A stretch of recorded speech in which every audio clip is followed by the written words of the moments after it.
material, yung font size. Ang font size ay 12. Yeah. Okay, sige. So, you can start now. Good afternoon, ma'am. We're here, Group 6. Our research study entitled Improper Waste Segregation, Its Impact to Elementary Learners and Malasiki Agno Valley College, Malasiki, Pangasinan Academic Year 2025-2026. So, for our, Please introduce your group please. yes, ma'am. I am Karina Mady de la Cruz together with my co-researchers,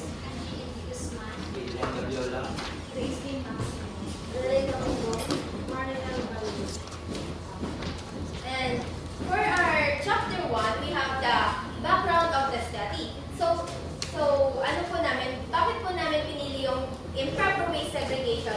Kasi po, this study focuses on the waste segregation on elementary learners. Alam naman po natin na yung mga elementary learners, kapag hindi po sila naturuan ng maayos na waste segregation at an early age, pwede pong maiba po yung pagkakala nila sa mga pag-separate ng iba't ibang klase po ng waste. And yung problem po na inaano po namin dito, yung research problem po namin na ina-identify is yung yung tamang pagtapon po ng basura ng mga elementary learners, particularly in grade 5 and grade 6. And inaano rin po namin, iniintin po namin yung kung paano po nakaka-apekto yung improper waste segregation in terms of health, behavior habits, and environmental awareness and sa academic performance po ng bata. Kasi alam naman po natin if yung ibang bata hindi po makakapag-focus kung maayos po ba yung yung environment nila kasi po may mga distractions po nangyayari. And we use several studies po sa aming background of the study. Nag-ano po kami ng mga iba't ibang related studies na pwede pong matibay po nung or makakapag-back up po dun sa study na ginawa po namin. So, next naman po is for our statement of the problem. So next is proceed naman po tayo sa statement of the problem. So when we say demographic profile, it is based on the information of the students, like age, sex, and grade level.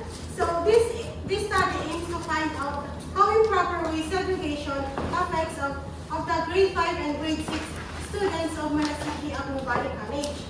So para din po ma-measure namin yung level of awareness nila about sa improper waste segregation. At para rin ma-examine namin kung paano nga ba nakaka-apekto sa mga students yung improper segregation sa health, behavior, at saka sa school environment. So sinusuri din po namin kung may kinalaman nga ba yung improper waste segregation sa mga behavior po nila and kung apektado po sila sa improper waste segregation. At lastly po is kailangan po silang turuan para po ma-segregate po nila ng maayos yung mga basura po at ilagay po ito sa tamang lalagyan po. Next po, we have our hypothesis. Next po is hypothesis. Null hypothesis or HO. This significant relationships between awareness of waste segregation and the effects of improper waste segregation. It means po, mataas man o mababa yung epekto ng improper waste segregation. Ang mga dahilan kung bakit naranasan ang mga epekto ng improper waste segregation. And next naman po is alternative hypothesis or HA. There is a significant relationship between awareness on waste segregation and the effect of improper waste segregation. It means po is kaalaman o awareness na isang tao ay direkta nakaka-apekto sa kung paano niya nakikita o naranasan ang mga bunga ng maling pagtatapon ng basura sa paligid. Let's speak of the significance of the study. Let's proceed to significance of the study po. First is students po. Sa student po, is this study help them improve their knowledge about proper waste segregations po and develop their environmental behavior both school and home po.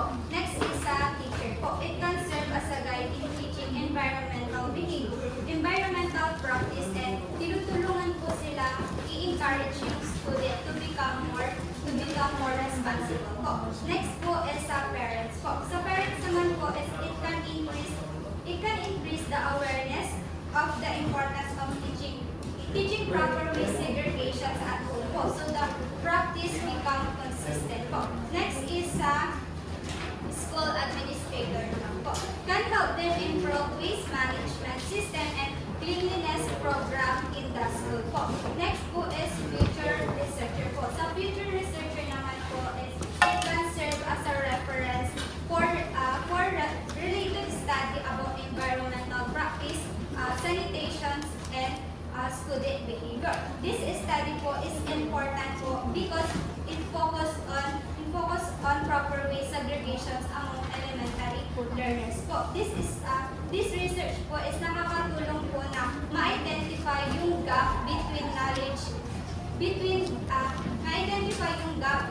knowledge and actual behavior po, which is important po in improving environmental practice in the school po.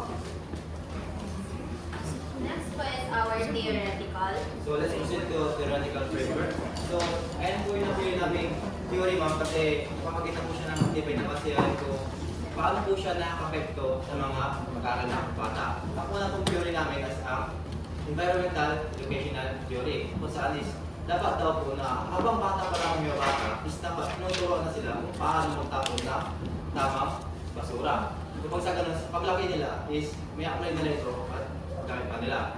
And then susunod naman dyan is ang social learning theory. Kung saan is yung bata kasi natututo sa pamagitan ng pagmamasid. So halimbawa na lang, kung isang teacher is nakita niya nagtapon or kapag-aral niya nagtapon ng basura sa tamang basura is tagilayin niya ito.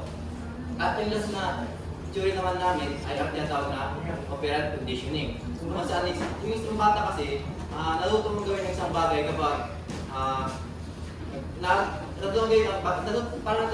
natutuwa siyang gawin sa bagay pag pinupuri siya or binibigyan ng premyo. Kaya kung nakita natin yung isang bata na nagtapon sa tamang basura, is dapat pinupuri natin siya para ma-realize na tama ang ginagawa niya.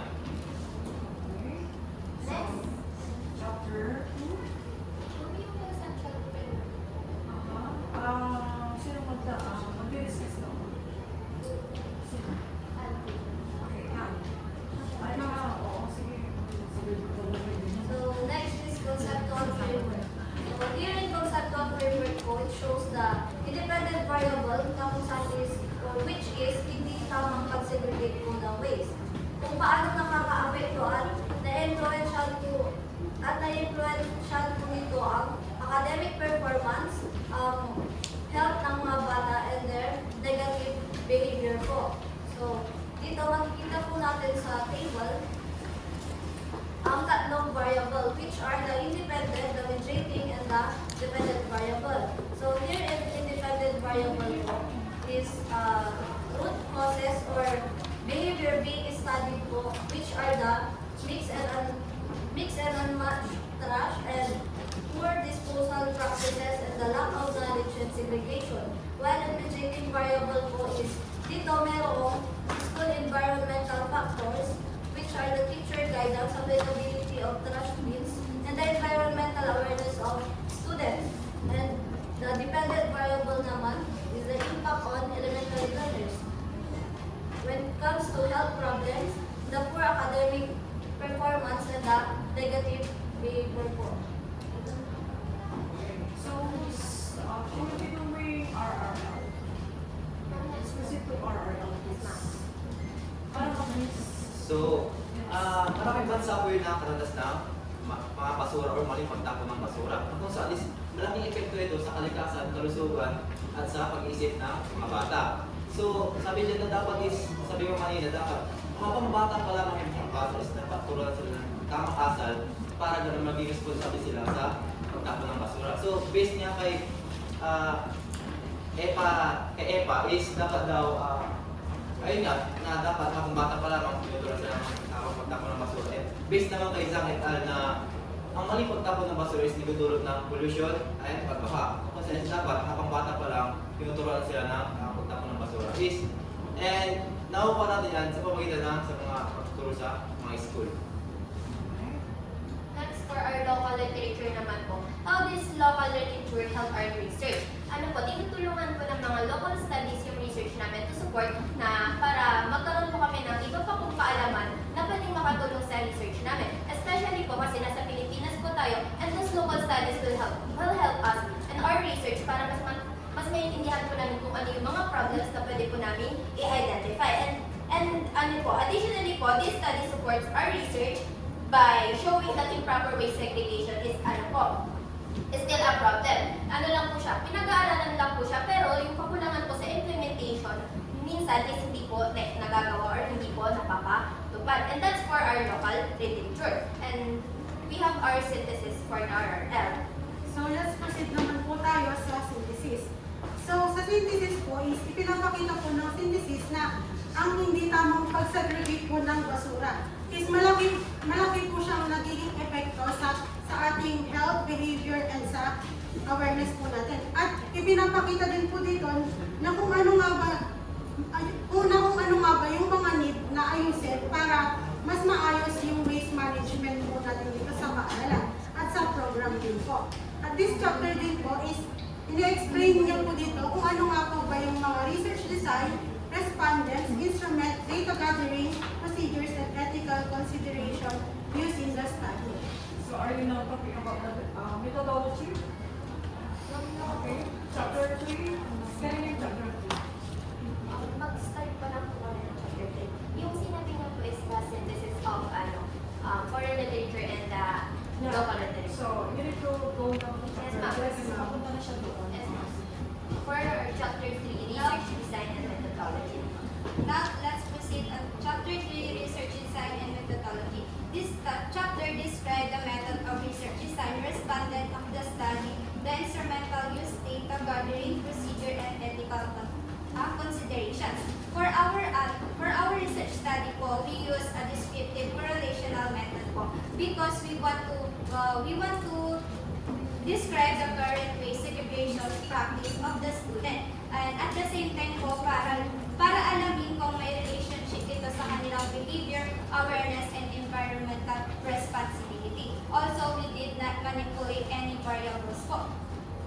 We only observe and gather data based on what really happened in the school po. And then our respondents po is grade 5 and 6 po. Then, since they already understand and they can already understand and answer the question po. Then gumamit po kami ng survey questionnaire, then inanalyze po namin yung data gamit naman po ang frequency, percentage, mean, and correlations po. Okay, what specific methodology or method did you use in your research? Is it qualitative, quantitative, descriptive research design? It's descriptive correlational. Okay, so Kasi we want to measure yung effects po ng improper waste segregation po in terms of health, behavior, and habits, and environmental awareness po ng mga bata. We want to measure if gaano po nakaka-apekto yung hindi malinis na kapaligiran po sa po nila. okay, in your survey questionnaires, did you use Likert scale? Yes, Okay. we use So, 5 like this. yes, at the same time, it's not only descriptive research design, but also quantitative method that you use. Okay, so no interview at all. Yes, ma'am. It's a survey questionnaire form of Okay, alright. So, with that kind of methodology that you have used, what do you think? Is it really effective? And how did you measure the kind of attitude that these learners have when it comes to what? When it comes to health. health matters, which is somewhat related to what? To the different waste materials that are being thrown away. Okay? So, how did you measure? So, we need to go now to the what we call specifications, yung sinasabi nating findings. Okay? Pero bago magkaroon ng findings, magkakaroon muna kayo ng computation. So, nasa analysis na muna. Okay? So, how did you do it? How did you measure? Sa sa data gathering procedure. Okay? Dun sa data gathering procedure po, bago po kami nag-conduct ng questionnaire po, ng survey po, we ask permission po first sa school and the administrators para po sa mga makukuha namin data for the students. Mas lalo po kasi nasa private school po tayo, kailangan po ng permission sa mga heads po. Then, yung mga data po na na-collect namin, it will remain confidential po kasi it's for the privacy of those students. Mas lalo po mga bata po sila, grade 5 and grade 6. So, in-ensure po namin yung confidentiality ng mga bata or yung mga makukolect po namin information sa mga bata. Kagaya nga po ng sinabi namin kanina, descriptive correlation na po yung ginamit and Likert scale, tawag dito, yung sa sa data analysis po, gumamit po kami ng formula para po makolect yung mga na-gather po namin information. Our formula, yung formula po na ginamit namin is yung F or the percentage, divided by N and times 100. F represents for the frequency and N for the total number of our respondents. And then, yun po yung times 100%. Okay, so in connection with that, how many percentage did you gather or did you have as a result from those learners who are not aware of what we call the bad effects of throwing trashes or waste materials? Bali po kasi tatlong segment po yung nahati po doon. Okay. Tatlong percentage po. And then, in terms of health po, yung average weighted mean po namin is 4.19, which means yung descriptive equivalent po niya is agree. Maraming mga bata po yung naapektuhan po ng improper waste segregation in terms of health. Hindi po sila nakakapag-focus kapag magulo po yung or madumi po yung paligid nila. In terms of behavior and habits naman po, 3.81 po yung average weighted mean po namin, which is the descriptive equivalent po niya is agree. Ibig sabihin po, nakaka-apekto rin po yung improper waste segregation sa behavior and habits nila. Kasi po, pag nakikita po nila na yung mga bata o yung ibang tao po, is nakikita nila na nagtatapon lang po ng basta-basta din sa basura, pwede po nilang magaya yun. And lastly, for the school environment po, ang average weighted mean po namin is 4.5, which means, agree din po sila na yung effects ng improper waste segregation is nakaka-affect po sa school environment, yung sa cleanliness and yung magandang lugar po ng school. Alright. Okay. So, how many respondents that you have? 30 respondents. 30 respondents. Okay. Out of 30 respondents, how many are not really that aware on the proper use of garbages, okay, in throwing properly those waste materials in the right place? How many are not aware? Okay. If we have that data of awareness,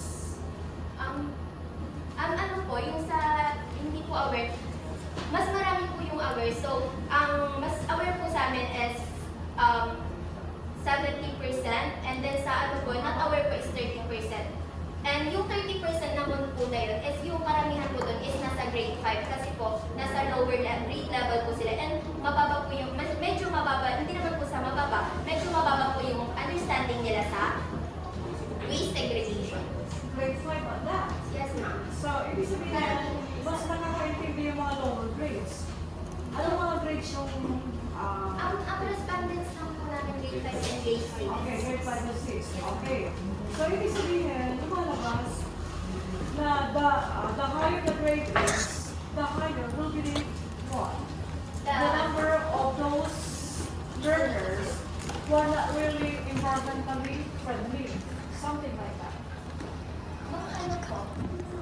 Yung mga higher level po, mas marami na po yung natututunan nila sa school since the more na nag-increase ng grade level, the more na nagkakaroon po sila ng learning. And ang sinabi ko po kanina, yung sa grade 5 po, medyo mababa lang po yung since grade 5 and grade 6 na po yung napili namin respondents. Hindi po namin naisali yung other grade level. So hindi po namin measure lang. Doon sa lower grade level is hindi pa sila masyadong marunong po sa Yes, and that will take, that will be another research. Yes. Okay, so I'm just testing the way you are, Okay, so you got it. Okay, so out of that results that you got, what do you think are the recommended measures? Doon na tayo sa summary, Ang recommendations. and recommendations. Kasi meron na kayong findings, di ba? Yes, ma'am. So, okay, pumunta na tayo sa last one. For the recommendations po, in terms for the students, dapat maging active po sila sa pagpa-participate sa mga clean-up drives or mga tinuturo po ni teachers inside the classroom or the school premises. And in terms for teachers po, dapat continuously yung pag-guide nila sa mga students nila to practice how to segregate proper waste, segregate their waste. And for the school administrators po, since doon po sa possible solutions po namin, ang pinakamarami pong suggestion po is yung provide more labeled trash bins. And yung sa provide more labeled trash bins po yung for the school administrators. The school must provide more labeled trash bins po kasi kailangan po yun ng mga bata. And if i-label po ito, alam pong magbasa ng grade 5 and grade 6. So, alam na po nilang i-segregate yung biodegradable, non-biodegradable, and the recyclable materials. And for the future researchers po naman, may include number of respondents and explore the other factors. And for the intervention program, ang masasuggest or marirecommend po namin is to conduct a seminar about proper waste segregation po para magkaroon po ng kaalaman yung mga bata or yung mga tao about waste segregation po.